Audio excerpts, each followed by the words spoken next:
Hello students, today our topic is Principle of Exposure। आज की हमारी online class teaching of English में जो हमारा टॉपिक है वो है प्रिंसिपल ऑफ एक्सपोजर। इससे पहले वाले वीडियोस में हमने सबसे पहले ये देखा था कि ऑब्जेक्टिव्स जो होते हैं वो क्या होते हैं। अच्छे ऑब्जेक्टिव्स की जो विशेषताएं होती हैं, कैरेक्टरिस्टिक्स ऑफ गुड ऑब्जेक्टिव्स, वो क्या होती हैं। उसके बाद हमने ये देखा कि जो जूनियर लेवल पे ऑब्जेक्टिव्स हैं वो क्या होते हैं। फिर हमने ये देखा कि सीनियर लेवल्स पे जो ऑब्जेक्टिव्स होते हैं वो क्या होते हैं, और सबसे इम्पोर्टेंट टॉपिक कि इन ऑब्जेक्टिव्स को जो अचीव कर रहे हैं उसमें कौन कौन सी प्रॉब्लम्स हमें फेस करनी पड़ती। तो हमने इसके बारे में भी पढ़ा कि कौन कौन से ऑब्जेक्टिव्स हैं उनको हम जब एक्वायर करना चाहते हैं तो हमें परेशानियों का सामना करना पड़ता है। आज जो ये टीचिंग ऑब्जेक्टिव्स हैं इनको हम थोड़ा विस्तार से पढ़ेंगे कि क्या होते हैं और इसके जो मेन प्रिंसिपल्स हैं वो क्या हैं। तो जो प्रिंसिपल्स होते हैं ऑब्जेक्टिव्स के, इसमें सबसे पहले जैसे किन चीज़ों से, किन सिद्धांतों पे काम करके जो अंग्रेजी का शिक्षण है वो आपके सामने आता है और किन किन बातों का हमें ध्यान रखना चाहिए। क्या होता है प्रिंसिपल ऑफ एक्सपोजर, आइए देखते हैं। Principles of teaching English language, जो इसके सिद्धांत हैं वो किस आधार पे काम करते हैं। तो सबसे पहले हम इंट्रोडक्शन पढ़ेंगे। इन इंडिया, हमारे भारत देश में, English is taught both as a second language. जो सिखाई जाती है हमें इंग्लिश, वो दोनों तरीके से सिखाई जाती है। एक तो कैसे सिखाई जाती है, बोथ सेकेंड लैंग्वेज के तौर पे। सेकेंड लैंग्वेज का मतलब है कि जो हमारा संविधान था, संविधान में सभा में जब भाषा को शामिल करने को लेकर जो बातें हो रही थी तो कुछ समझ में नहीं आ रहा था, क्योंकि ये सबसे ज़्यादा ज्वलंत मुद्दा था उस समय भाषा। हम जानते हैं कि 200 साल की गुलामी के बाद हमें आज़ादी का दिन देखने के लिए मिल रहा था। अब जब 200 साल की हमने गुलामी की है तो निश्चित रूप से जितना भी प्रशासनिक था, जो भी उच्च शिक्षाएं संस्थान थे, जहाँ पे भी हम देखें जो भी डेवलपमेंट था वो सब इंग्लिश में था। अब उसको तुरंत हिंदी में ट्रांसलेट कर लेना या हिंदी में ले जाना संभव नहीं था।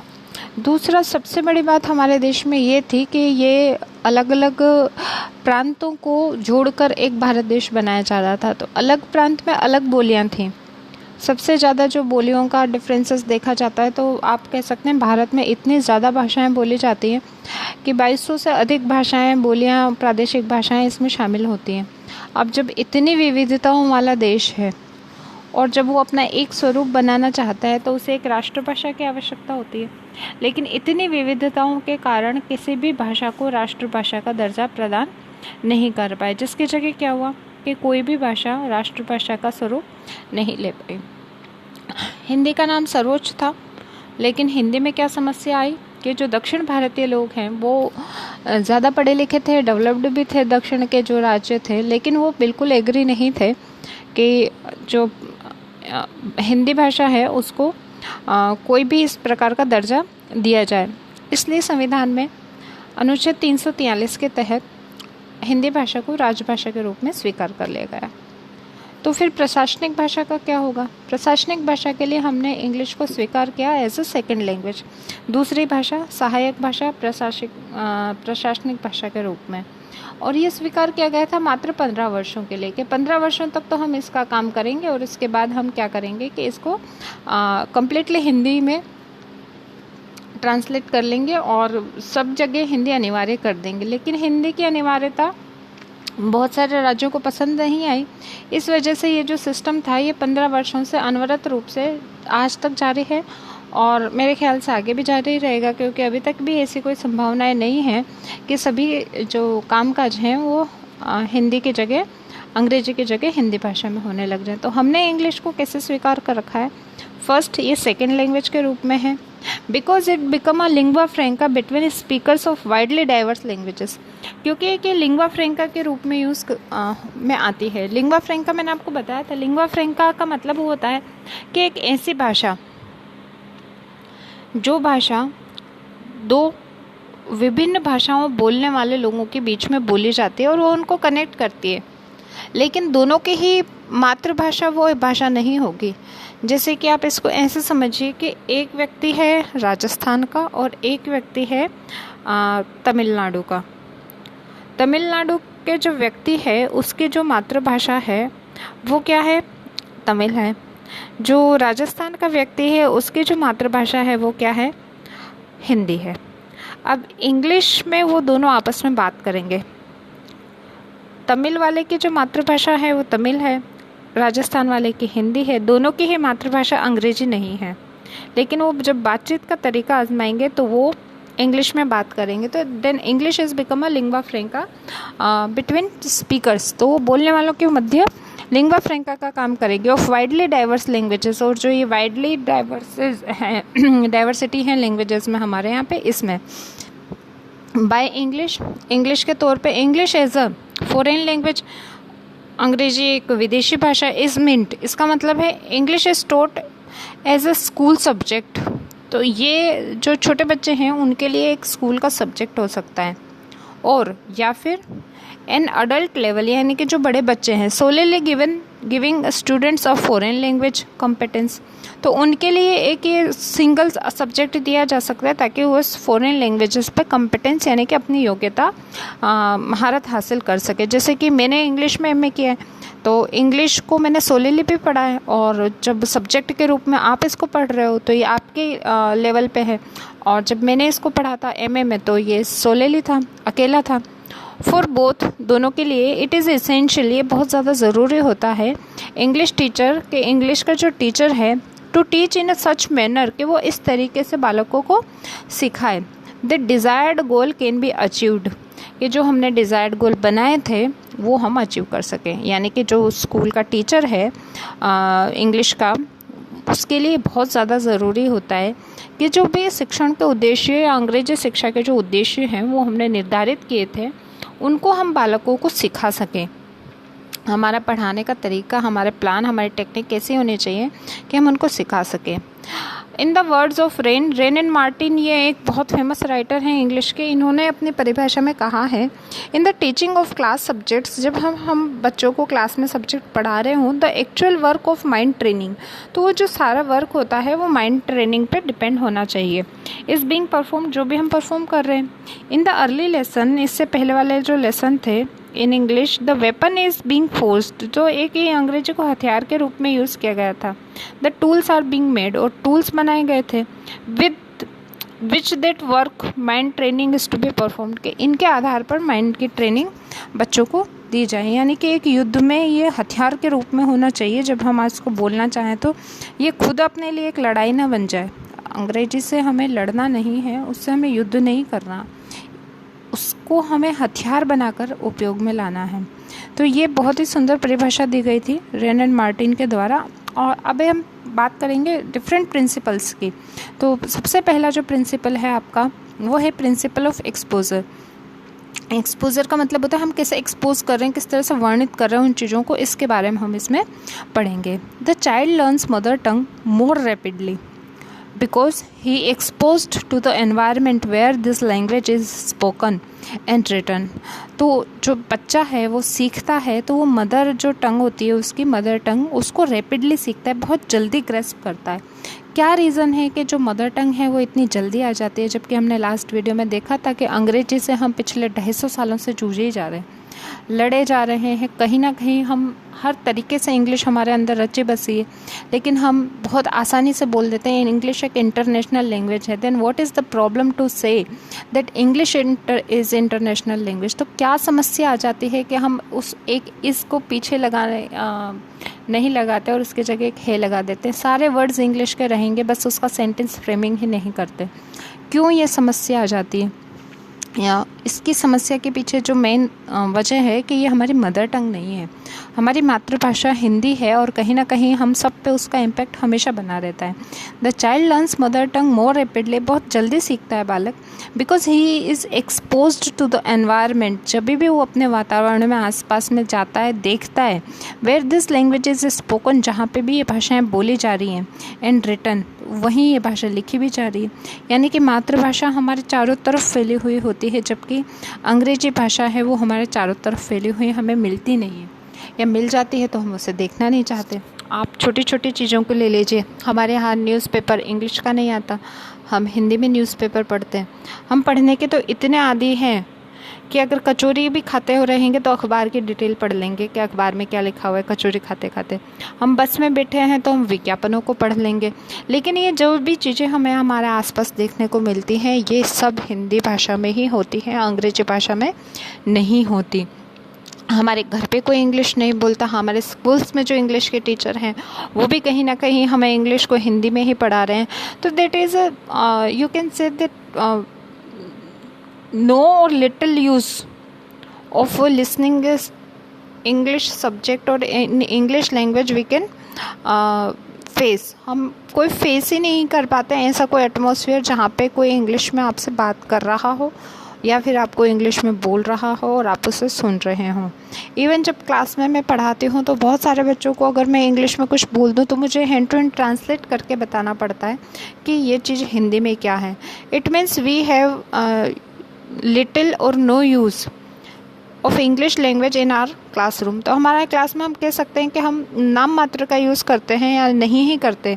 जितना सा मैटर लिखा हुआ होता है उतना सा मैटर ही हम इंग्लिश में बोलते हैं। That is not sufficient to speak English, और ये मैटर सफिशिएंट नहीं है इंग्लिश बोलने के लिए। इन ऑल द प्लेसेस हम कहीं पे भी चले जाएं, सोशल एक्सपोजर जो भी हमारा रहेगा, यानी कि जहाँ हम सोशली मिलेंगे किसी से, चाहे हम मार्केट में मिलें, cinema, radio, television station, club, ये either finds people talking in mother tongue, या तो हम मातृभाषा में देखेंगे कोई पोस्टर है, पेपर है, साइन बोर्ड है written in mother tongue only. तो ये सब जो चीज़ें हैं हमारे आसपास का जितना भी वातावरण है हमें सिर्फ हमारी मातृभाषा में ही मिलता है। आप चाहे किसी दुकान पे जाइए, मार्केट जाइए, सिनेमा में जाइए, हिंदी मूवीज़ देख रहे हैं, रेडियो में जाइए तो रेडियो में जो गाने सुन रहे हैं हिंदी चल रहे हैं, टेलीविज़न पे देखिए तो सीरियल्स हिंदी में हैं, मूवीज़ हिंदी में है, स्टेशन पे जाएंगे आप किसी भी स्टेशन पे जाइए तो सारी जो आपके क्रियाकलाप हैं वो हिंदी में है। कोई क्लब में चले जाएं आप तो वहाँ पे पार्टी में चले जाएं सब हिंदी में है। तो वो कहाँ यूज़ हो रहा है अपने लिए इंग्लिश का? तो जब हमारे लिए यूज़ नहीं हो रहा, हमें कोई सोशल एक्सपोजर नहीं मिल रहा, तो how can one expect that we are fluent in English? तो हम कैसे एक्सपेक्ट करेंगे, कोई भी कैसे एक्सपेक्ट कर सकता है हमसे कि हम इंग्लिश में फ्लुएंट हो?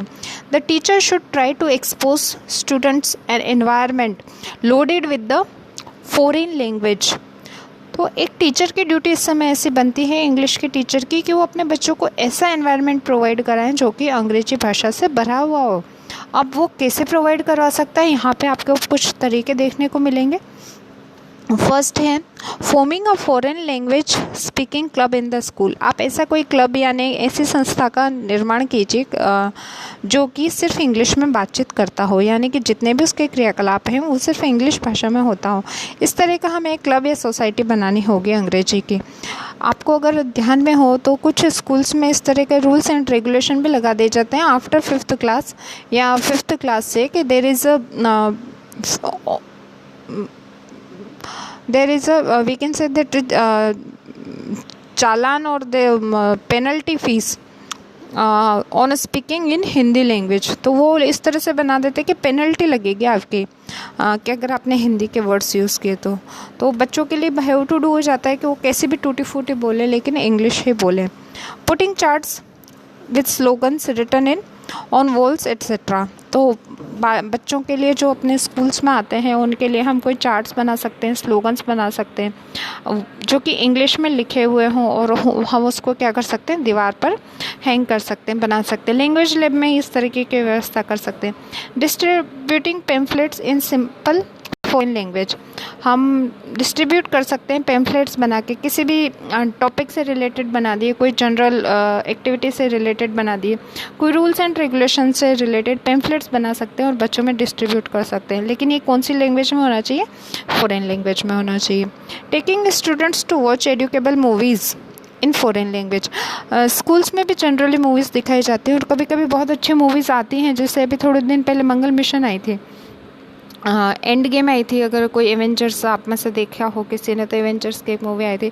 तो ये जो मूवीज़ होते हैं, एडुकेबल तो नहीं है एवेंजर्स, लेकिन जैसे मिशन मंगल थी, तो ये एडुकेबल मूवीज़ है। तो आप इनको बच्चों को दिखा सकते हैं अपने स्कूल्स में, या आप ले जा सकते हैं उनको, ताकि जब बच्चे उस मूवी को देखें तो उनको उस भाषा से रिलेटेड जो भी इंक्वायरीज़ हैं, क्वेरीज़ हैं, वर्ड वोकैब है, वो उनको ज़्यादा ध्यान में रहे और वो उससे सीख पाएँ। Taking students to watch educable movies in foreign language, and last one is showing slides in English।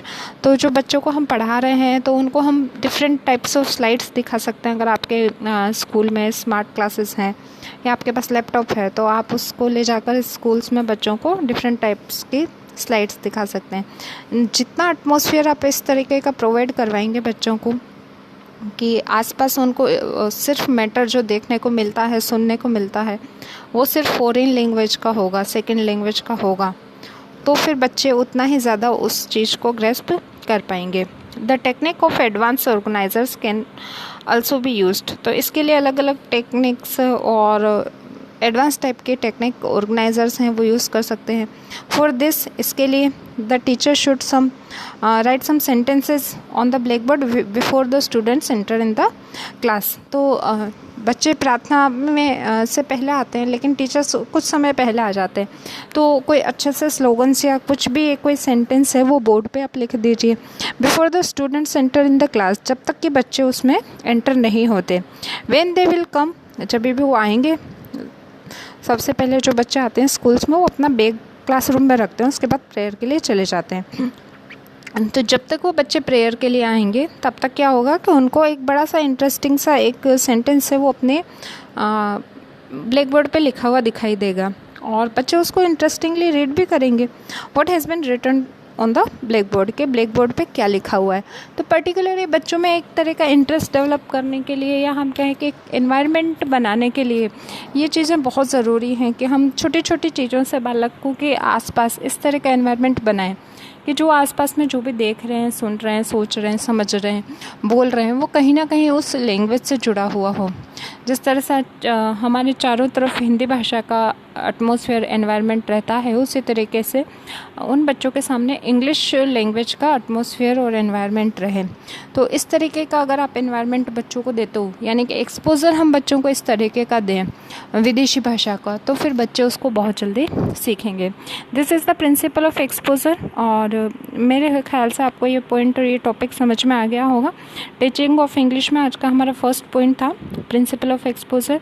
इसका हमने इंट्रोडक्शन देखा कि एक तो ये लिंग्वा फ्रैंका है और दूसरा ये स्कूल्स में सिखाई जाती है एज ए सेकेंड सब्जेक्ट। और इसमें एक बहुत ही अच्छी डेफिनेशन हमने देखी थी रेन एंड मार्टिन की दी हुई। फिर हमने प्रिंसिपल एक्सपोजर देखा कि इसमें बच्चे क्यों जो रैपिडली सीखते हैं मदर टंग को, और क्यों बच्चे इंग्लिश को नहीं सीख पाते, और इसके लिए किस तरह का एटमॉस्फेयर टीचर्स को डेवलप करना चाहिए। तो आई होप आपको ये वाला टॉपिक क्लियर हो गया होगा। अगर इससे रिलेटेड कोई क्वेश्चन या क्वेरीज है तो आप मुझसे पूछ सकते हैं। आज के इस वीडियो में इतना ही। Thank you.